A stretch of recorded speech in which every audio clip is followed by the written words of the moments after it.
Hai, selamat datang. Dalam dunia perakaunan kan, kita selalu dengar yang setiap sen tu mesti kena kira. Semuanya mesti seimbang.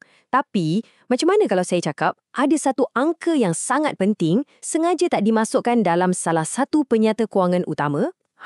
Hari ni kita nak bongkar misteri ni. Kenapa angka ni hilang dan macam mana ia sebenarnya yang tentukan untung rugi sesebuah bisnes? Jom kita siasat.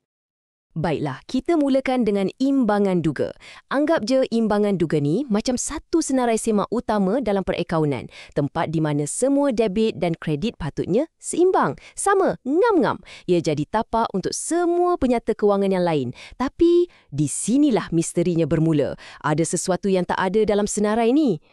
Dan inilah persoalan utamanya. Kenapa nilai inventory akhir, maksudnya nilai semua stok barang yang kita tak sempat jual lagi, langsung tak muncul dalam imbangan duga? Adakah akaunten terlupa atau ada sebab yang lebih mendalam di sebalik semua ni? Jom kita cari jawapannya. Okey, untuk selesaikan misteri ni, kita kena kenal dulu dengan watak utama kita, inventory akhir. Bunyinya macam biasa-biasa je kan? Tapi percayalah, angka ni ada kuasa yang sangat besar dalam menentukan untung sesebuah syarikat. Jadi, senang cerita, inventory akhir ni ialah nilai semua barang yang masih ada kat rak kedai atau dalam stor kita bila dah sampai hujung tahun kewangan. Ia adalah aset ya, tapi aset yang belum lagi jadi duit hasil jualan.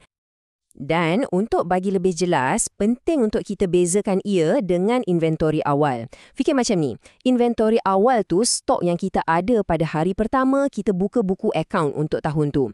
Inventory akhir pula stok yang berbaki pada hari terakhir. Faham beza dua ni, barulah kita boleh sambung siasatan kita. Nah, sekarang kita dah kenal watak utamanya. Tibalah masanya untuk pendedahan terbesar. Macam mana satu angka yang hilang dari imbangan duga ni sebenarnya dialah yang kawal untung rugi syarikat secara senyap-senyap? Cuba tengok betul-betul jadual ni. Inilah kuncinya. Ia tunjukkan satu hubungan yang sangat menarik. Hubungan songsang. Maksudnya, bila satu benda naik, satu benda lagi akan turun.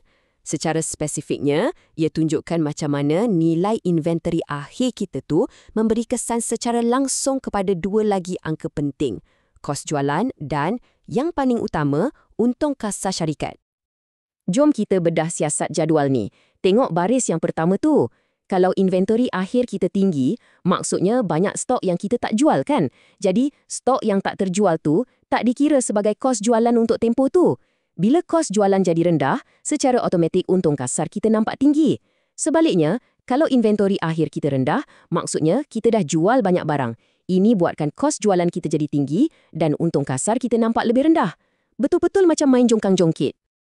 Jadi, nak pendekkan cerita, lagi banyak stok yang tak terjual, lagi tinggilah untung kita. Tapi atas kertas, nampak macam best kan?